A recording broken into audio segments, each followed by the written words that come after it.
ይሄ ቤት ግን የራሱ ታሪክ አለው። የኢትዮጵያን ሙዚቃ ባለውለታ የሳቸውን ስራዎች ሰዎች የሚያገኙበት አስብሳለሁበት እንደገና ታድሶ የነበረውን ታሪክ ሳይለቅ እንደ አዲስ የቀረበ አሁን የአዲስ ምዕራፍ ነው ለኛ።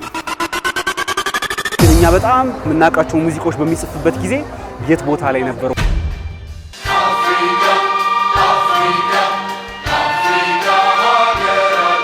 ያለውን ታሪክ በመጠበቅ ወደፊት እናስኬደዋለን። እንገናኛለን አልቆረጥኩም ተስፋ በደነዝዝ እንኳን ቁሜ ባንገላፋ።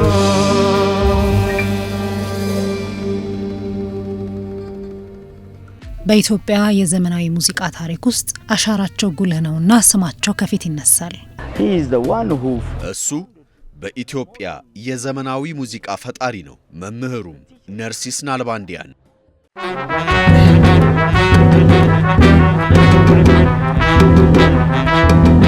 የቀዳማዊ ኃይለ ሥላሴ ቲያትር ቤትን፣ ዘመናዊ ኦርኬስትራ፣ የአዲስ አበባ ዩኒቨርሲቲ ግቢ ክለብ፣ የያሬድ የሙዚቃ ትምህርት ቤትን፣ የሀገራችን ቀዳሚ ህብረ ዝማሬዎችን፣ ዘመን የተሻገሩ ሙዚቃዎችን በመድረስ ዜማን በመስራትና በማቀናበር የምዕራቡ ዓለም ዘመናዊ ሙዚቃ መሳሪያዎች ወደ ሀገራችን መግባትና መተዋወቅ፣ የኦርኬስትራ ሙዚቃዎች በኢትዮጵያ እንደ ባህል ሆነው መሰራትን ካለርሳቸው ማሰብ እስከማይቻል ሀገሬ በሚሏት ወገኔ ባሉት ምድር መካከል ሰርተዋል።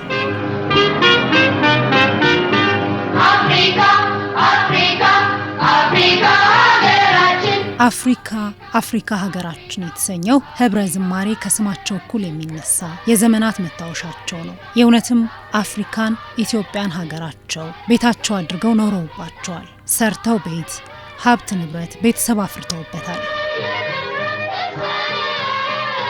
ከኢትዮጵያ ጋር ወዳጅነታቸው አፈሯ ውስጥ ልግባ ስሞት መቀበሪያዬ በሀገር ኢትዮጵያ ይሁን ብለው በ1969 ካረፉበት እንግሊዝ አስክሬናቸው መጥቶ በሚወዱት ባከበሩት በሰሩበት ኢትዮጵያ ቃላቸው ተከብሮ በክብር አርፈዋል። ብዙ የሰሩበት ዛሬም የተከበሩ ሙዚቀኞችን ያፈሩበት ቤት ለሙዚቀኞች ዘመኑን መስሎ ታሪክን ተሸክሞ በአዲስ መልክ ሊገለጽ ነው።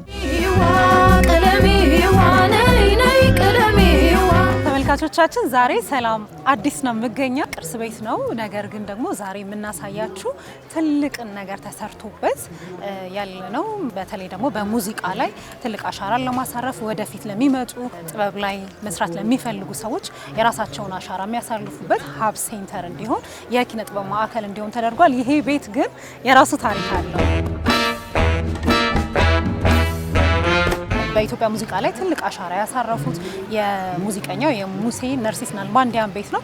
አሁን ግን ለወጣቶች የኪነ ጥበብ ላይ ፈጣሪዎች ለነሱ ደግሞ አሻራቸውን እንዲያሳርፉበት ለማድረግም የተቋቋመ የነበረውን ታሪክ ሳይለቅ ታድሶ እንደ አዲስ የቀረበ ነው። ስለዚህ ውስጥ ምን ይመስላል፣ ምን አለ ዛሬ የሚለውን እናያለን። ይህ ነገር የተደረገው በሰላም ኢትዮጵያ ነው። ውስጥ ይዣችሁ ልግባና ምን ነገሮች አሉት። ገና ቤቱ አላለቀም፣ 80 በመቶ የሚያህል ነው ያለቀው። ስለዚህ ምን ይመስላል የሚለውን ላሳያችሁ።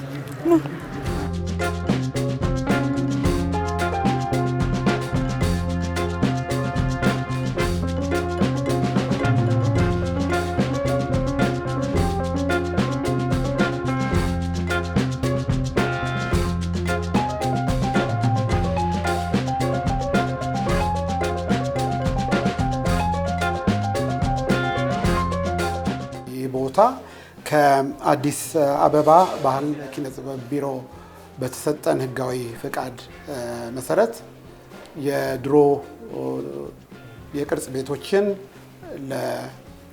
በጥሩ አይነት መንገድ በአሻሽሎ ጠግኖ ለህብረተሰቡ ተጠቃሚ እንዲሆን የማድረጉን ፕሮሰስ ተከትለን በጣም በትልቁ ለተወሰነ ወር ያህል እየሰራን የነበረው ስራ ነው።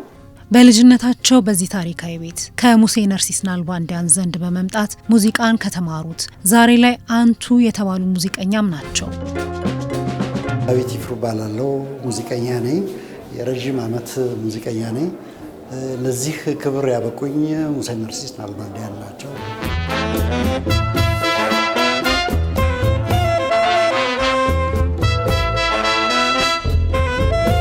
አዲስነትን ተላብሶ ትዝታቸውን ከተሸከመው ከዚህ ቤት ሲገኙ የሙያ አባታቸውን የቀደመውን የልጅነታቸውን ሁሉ ያስታወሱበት ጭምር ነው።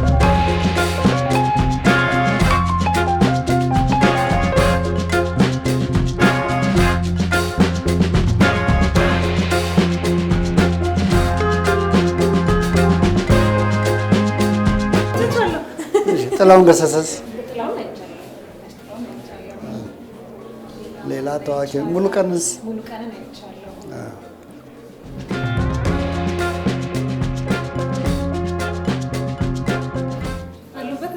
በዚህ ውስጥ አለሁበት።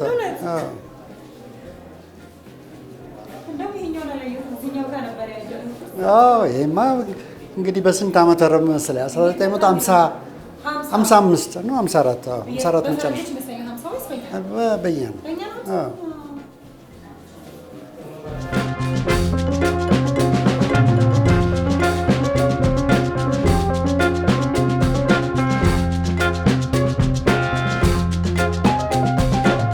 የመጀመሪያው ቀን ሙዚቃ በመማር ሲሄድ ጥሩ እድል አልገጠመኝም ነበር እና ብዙዎቹ ገፍተውኝ ሊያባሩኝ ሲሉ ከመንገድ ላይ አግኝተው ለምንድን ነው የምታለቅሰው ብለው ሲሉኝ ሙዚቃ ለመማር ብዬ ልጆች አባረሩኝ ስላቸው እና ብለው የመጀመሪያውን ፈተና ፈትነውኝ በቃ ትችላለህ ግባ ብለው አስገብተውኝ ያቺ ውሳኔ ናት ይህን ሁሉ ዕድሜን ሙዚቀኛ እንደሆነ ያበቃኝ።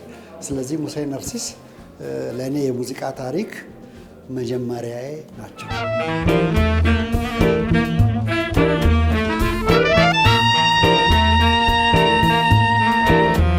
እሳቸውን ቤት ነው እኛ ወደ ባህልና ፈጠራ ማዕከል ለውጠን በትልቁ ለህብረተሰቡ አንድ ኮንትሪቢዩት ለማድረግና ይሄ ቤት ከዚህ በፊት ነርሰስ ባረጉት ስራ እስካሁን ቆይቷል።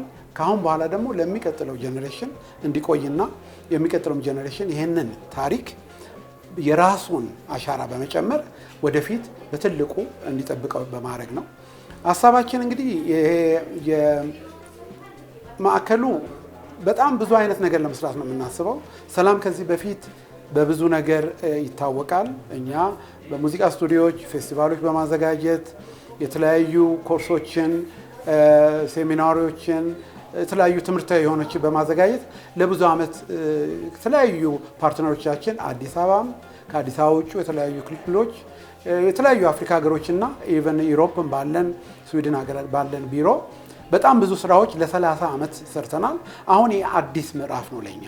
ያም ማለት ምንድነው? አሁን ደግሞ ፈጠራ ላይ ያተኮረ ወጣቶቻችን በጣም ታለንት ያላቸው የሀገራችን ወጣቶች መጥተው እዚህ የስቱዲዮ ችሎታቸውን፣ የፕሮዳክሽን ችሎታቸውን፣ የጥናት የተለያዩ ጥናቶች የሚያደርጉበትና ብዙ አዳዲስ ነገሮች የሚፈጠሩበት ቤት ለማድረግ ነው። የኢትዮጵያ የዘመናዊ ሙዚቃ እድገት ሲነሳ ሙሴ ነርሲስ ናልባንዲያን ብለን እኩል የምናነሳቸው በእኚህ ባለውለታ ቤት ዛሬም መንፈሳቸው፣ አሻራቸው፣ ማንነታቸውም አለ። ለነገ እንዲሻገር ታሪኩ ሳይሻክር ዘመኑን ሳይስት ሰላም ኢትዮጵያ ለዛሬም መገልገያ ለነገም ድንቅ የጥበብ መፍለቂያ እንዲሆን የታሪኩ አስቀጣይ ሆነዋል። ለዚህም ቤት እድሳት በኪነ ህንፃው ታሪኩን ሳይጥል ለዛሬም ጥቅም እንዲህ ውብ ሆኖ የገለጠው ደግሞ ወጣቱ ሙዚቀኛ በድርብ ሙያው የኪነ ህንፃ ባለሙያ ነው።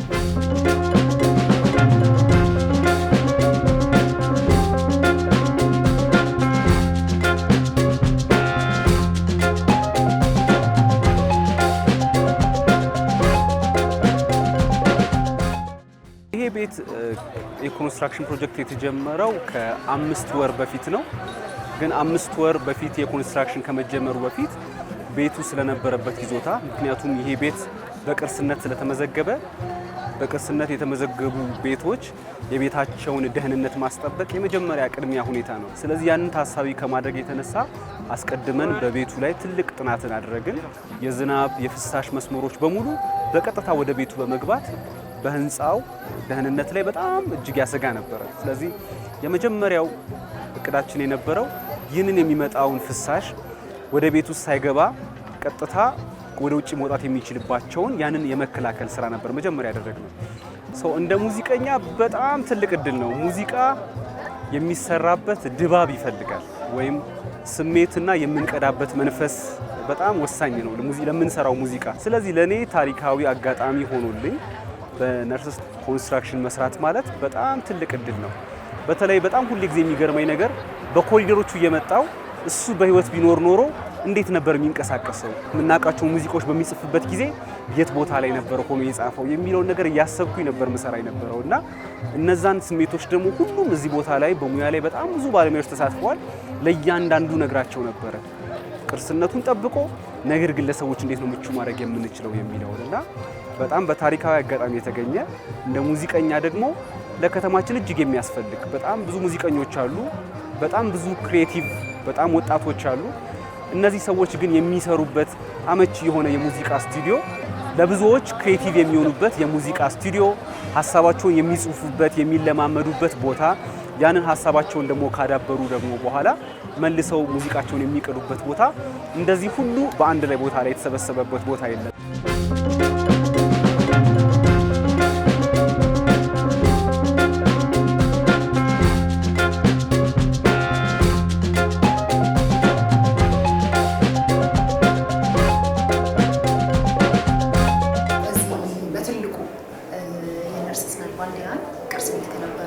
አንደኛው ክፍል ውስጥ ነው ያለነው። አሁን ምን ክፍል ውስጥ ነው ያለነው? ምን ነገሮች አሉ የሚለውን ንገረን። ጥሩ። ይሄ እንግዲህ ያው ቤቱ እንዳለ የሙሴ ነርስስ ናልባንዲያን መኖሪያ ቤት የነበረ ነው። አሁን የቅርስ ቤት ነው። እዚህ ይሄንን ክፍል በተለይ እንትን ያለው ቋሚ የኤግዚቢሽን የእሳቸው ቋሚ ኤግዚቢሽን የእሳቸውን ስራዎች ሰዎች የሚያገኙበት ከእሳቸው ጋር በይበልጥ የሚተዋወቁበት ክፍል እንዲሆን ነው። ለጊዜው ፎቶዎች ብቻ ነው ያደረግነው። ወደፊት ግን እሳቸው ላይ የተሰሩ ጽሁፎችም ሙዚቃቸውን ሰዎች እንዲሰሟቸው በተለያየ ሜትድ እናስቀምጣለን። ስለዚህ የእሳቸው ማስታወሻ ሙሉ ለሙሉ የእሳቸው ማስታወሻ የምናደርግበት ነው። እሳቸው ናቸው እንግዲህ ለኢትዮጵያ ብዙ ታሪክ ሰርተዋል። ለኢትዮጵያ ብቻ ሳይሆን ለአፍሪካም ብዙ ኮንትሪቢዩት ያደረጉት ነገር አለ። ይሄ የብሔራዊ ቲያትር ያው ሲቋቋም የኃይለ ሥላሴ ቀዳማዊ ኃይለ ሥላሴ ቲያትር ኦርኬስትራ እሳቸው ነበሩ ሲመሩት የነበሩት። ያሬድ ሙዚቃ ትምህርት ቤት ውስጥም ሲያገለግሉ ነበሩ። የምናውቃቸው የብሔራዊ መዝሙሮችን ጽፈዋል። አፍሪካ አፍሪካ የሚለው የምናውቀውን መዝሙር የአፍሪካ ዩኒየን ስብሰባ ጊዜ ሁሌ እናንተ የምጋብዙትን እሳቸው ነው የሰሩት የጻፉትና ለኢትዮጵያ እንግዲህ ትልቅ ታሪክ የሰሩ የኢትዮጵያዊ የአርሜኒያዊ ሰው ናቸው። በሚገባ እሳቸው ናቸው። ብዙ እዚህ ጋር ያሉት ከብሔራዊ ቲያትር ጋር የአዲስ አበባ ማዘጋጃ ቤት ቲያትር የነበረው ጋር የሰሩት ስራዎች አሉ። ሌሎቹንም ወደዛ ስንሄድም ከተለያዩ ከዳህላክ ባንድ ጋር አብረው ሰርተዋሉ። የተለያዩ የፌስቲቫሎች ላይ ተሳትፈዋሉ። እሱን በተወሰነ መልኩ እዛ ጋር ማየት እንችላለን ማለት ነው።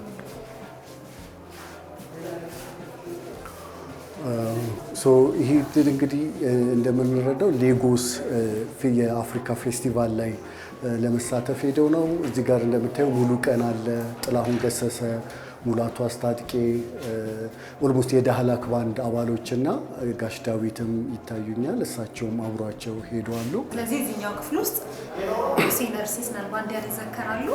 የኢትዮጵያን የአርመን ሙዚቃም ደግሞ በዛ ውስጥ አንድ ላይ ታሪኩ ትክክል። ወደፊት ብዙ ነገር እናገኛለን።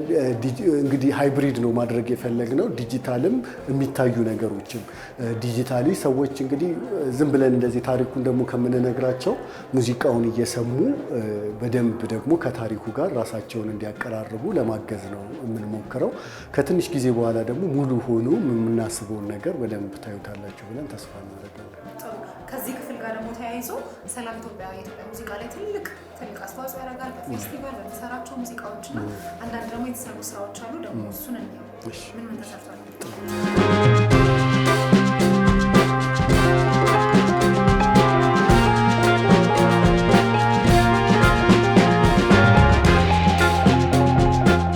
እንግዲህ አሁን ይሄ ክፍልን የሪሰርችና ሪሶርስ ሴንተር ለማድረግ ነው ሀሳባችን። በተለይ እኛ በዚህ በባህልና በኪነ ጥበብ ዘርፍ ላይ ለረጅም ጊዜ ስንሰራ የነበረው ስራዎች አሉ። የተለያዩ ሪሰርቾች የኢትዮጵያ ብቻ ሳይሆን አፍሪካ ላይ ራሱ ብዙ ስራዎችን ሰርተናል። ስለዚህ አሁን ለጊዜው ያዘጋጀናቸው በእኛ በኩል የተሰሩ የተለያዩ ጥናትና ምርምሮች ወደ 29 አካባቢ ፐብሊኬሽኖች አሉ። ስለዚህ እነሱን ነው እዚህ ጋር ለማሳየት የሞከርነው። እነዚህ እንግዲህ በዲጂታልም ከዌብሳይቶቻችን ላይ መገኘት ይችላሉ፣ በእንደዚህም ፕሪንት ሆኖ መገኘት ይችላሉ። ወደፊት ሀሳባችን እንግዲህ እዚህ ቦታ ላይ እንደዚህ አይነት ጽሁፎች የሰላም ኢትዮጵያ ብቻ ሳይሆን ሌሎች በሙዚቃ ላይ የተጻፉ ጽሁፎች አይገኙም። በባህል ኪነ ጥበብ ላይ የተሰሩ ሪሰርቾችን ብዙ ቦታ ማግኘት አንችልም። ስለዚህ ኮሌክት የምናደርግበት እና ሰዎች ሪሰርች ለማድረግ ለጥናት ለምርምር ከመጡ በቀላሉ ማግኘት የሚችሉበት ዲጂታልም ከእንደገና ደግሞ በእንደዚህ በህትመትም የታተሙ ነገሮችን ለማግኘት ነው።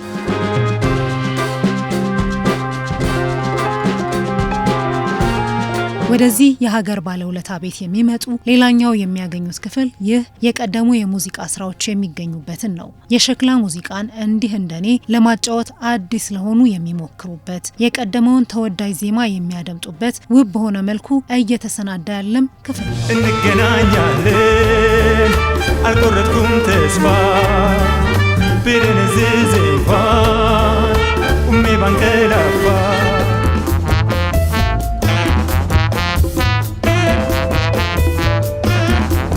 በጣም እኔ የምውልበት ቤት እንዲሆን ነው። ልጆቼ የሚውሉበት ቤት፣ የሚቆዩበት ቤት፣ ብዙዎች በጋራ የሚገናኙበት ቤት፣ ብዙ ሙዚቃ ሪሰርቾች የምናገኝበት ቤት፣ እንደ ላይብረሪ ማጥናት የምንችልበት ቤት እና ለብዙዎች እድል እንዲፈጥር እፈልጋለሁ። በተለይ እንደ ሙዚቀኛ መናገር የሚፈልገው እኔ ፕሮፌሽናል ሙዚቀኛ ሆኛለሁ፣ ሙዚቃ ተምሬ።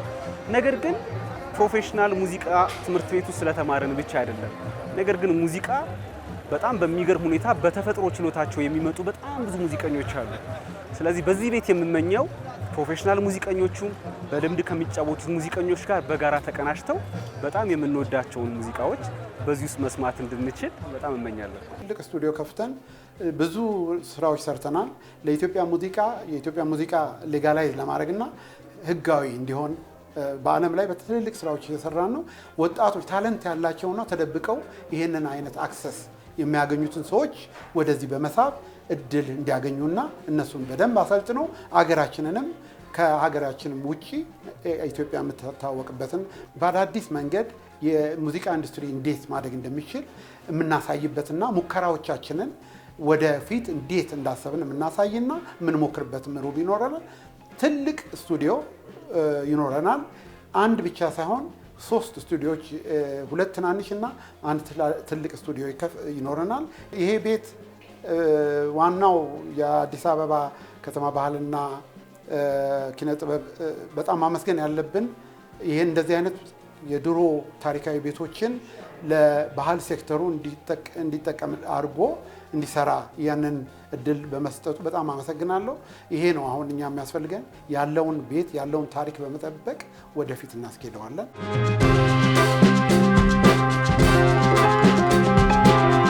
ተመልካቾቻችን ዛሬ በዚህ በሙሴ ነርሲስ ናልባንዲያን የእሳቸው ትልልቅ ሙዚቃዎችን የሰሩበት የኖሩበት ቤት ውስጥ ደግሞ አሁን ለትልቅ ደግሞ ለሌላ ሀገራዊ ታሪክ በኢትዮጵያ ሙዚቃ ላይ ትልቅ አሻራ ሊያሳርፍ በዚህ ቤት ተገኝተናል። ተመልካቾቻችን ውስጡን ዞር ዞር እያለን ምን አለው የሚለውን አስመልክተናችኋል። እንግዲህ እንደተመለከታችሁት በመድረኩም እንደተነገረው ቤቱ ገና አላለቀም። 80% የሚሆነው የተጠናቀቀው። ወደፊት ደግሞ ተጠናቆ በኢትዮጵያ ሙዚቃ ላይ ትልቅ አሻራን አሳርፎ መተን ደግሞ ድጋሜ የምንመለከተው ነው የሚሆነው። ለዛሬ ግን የነበረን ቆይታ ይህን ይመስላል። የቅዳሜ መዝናኛ ፕሮግራሞች ይቀጥላሉ። መልካም ጊዜ ይሁንላችሁ። ከስኬት አደረች ሰላሌ በጎንደር ባስመራ ደግሞ በመቀሌ በአሰብ በደሴ